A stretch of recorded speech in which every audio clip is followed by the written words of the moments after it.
হাজিরিন, এই দুনিয়ার গরিবই শেষ গরিব, এই দুনিয়ার অসুস্থতায় শেষ অসুস্থতা, এই দুনিয়ার বার্ধক্যই শেষ বার্ধক্য।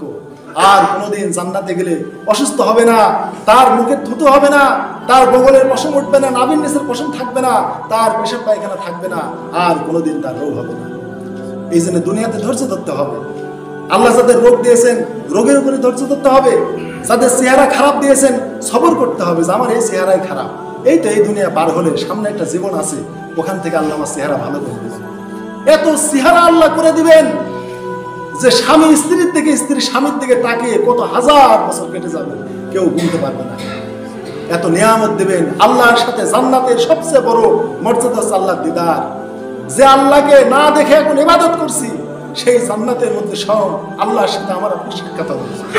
আল্লাহ সমস্ত চাদর পর্দা সরিয়ে বলবেন, বান্দা আমাকে তো পাওয়ার জন্য দেখার জন্য তোমরা দুনিয়াতে ইবাদত করেছো, তোমার মন খুলে আমাকে দেখে নাও। আল্লাহর সাথে যত দিদার হবে ওই বান্দাদের চেহারা তত যৌবন হবে, তত যুবক হবে, তত চার্জ তাদের মধ্যে পয়দা হবে। এই জন্য আল্লাহর সাথে দিদার করে আসার পর প্রত্যেকের নতুন নতুন যৌবন হবে। যত দিন যাবে তত জান্নাতে যৌবন, যত দিন যাবে তত জান্নাতে যৌবন, কোনো পার্থক্য আর নাই। কি নিয়ামত আল্লাহ তাআলা সেখানে রেখেছেন।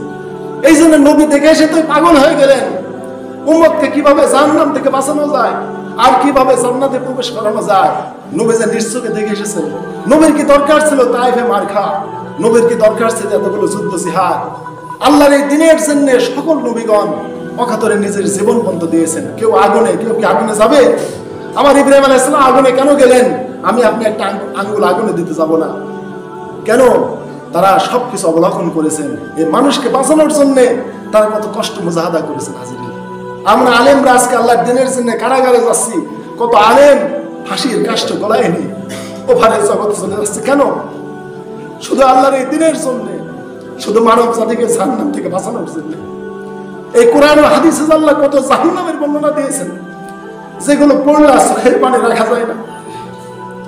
জাহান্নামের আফসোস করবে যে হায় মাগ নান্নি মালিয়া হালাকান্নি সুলতানিয়া, দুনিয়ার কোনো টাকা পয়সা আজ আমার কোনো কাজে আসলো না, আমার দুনিয়ার কোনো ক্ষমতা আমার কোনো কাজে আসলো না। কত পরিতাপ, ইয়া লাইতানি বলে কত যে পরিতাপ করবে জাহান্নামীরা, এর কোনো সীমা নাই। কত বর্ণনা আল্লাহ কোরআনে দিয়েছেন। সব কিছু নবী সাল্লাল্লাহু আলাইহি ওয়াসাল্লাম দেখলেন, চলে আসলেন 50 ওয়াক্ত নামাজ নিয়ে। ষষ্ঠ আসমানে মুসার সাথে দেখা হলো। মুসা বলল, নবী ফিরে যাও, 50 ওয়াক্ত নামাজ তোমার উম্মত পড়তে পারবে না। কিন্তু আল্লাহ রাব্বুল আলামিন সকল উম্মতের জন্য এই 50 ওয়াক্ত নামাজ বরাদ্দ করেছিলেন। মুসা বললেন, আমার উম্মত আল্লাহ 2 ওয়াক্ত নামাজ দিয়েছিল, এই 2 ওয়াক্ত নামাজ আমার উম্মত পড়তে পারবে না। তোমার উম্মত 5 ওয়াক্ত পড়তে পারবে না, যাও আল্লাহর কাছ থেকে কমে নিয়ে আসো। আল্লাহর কাছে নবী বারবার গিয়েছেন। আল্লাহ কমাতে কমাতে শেষ পর্যন্ত 5 ওয়াক্ত করেছেন। 5 ওয়াক্ত করার পরে আবার মুসা বলেছে, আবার যাও, আমার উম্মত 2 ওয়াক্ত পারে না, তোমার উম্মত 5 ওয়াক্ত পারবে না। তিনি বললেন যে, হে মুসা, আমি আল্লাহর কাছে বারবার যেতে লজ্জা পাই। আল্লাহ এই সিদ্ধান্ত দিয়েছেন, তোমার উম্মত পড়বে 5, কিন্তু আমার কাছে 50। সুবহানাল্লাহ। প্রত্যেক আমলের সব আমি আল্লাহ তোমার উম্মতকে 10 গুণ বাড়ায় দেব, কারণ আমার ফয়সালায় 50 ওয়াক্ত, কিন্তু আমার বান্দাকে দিলাম 5। অতএব 5 ওয়াক্ত নামাজ আমি 50 ওয়াক্তের সব দিই।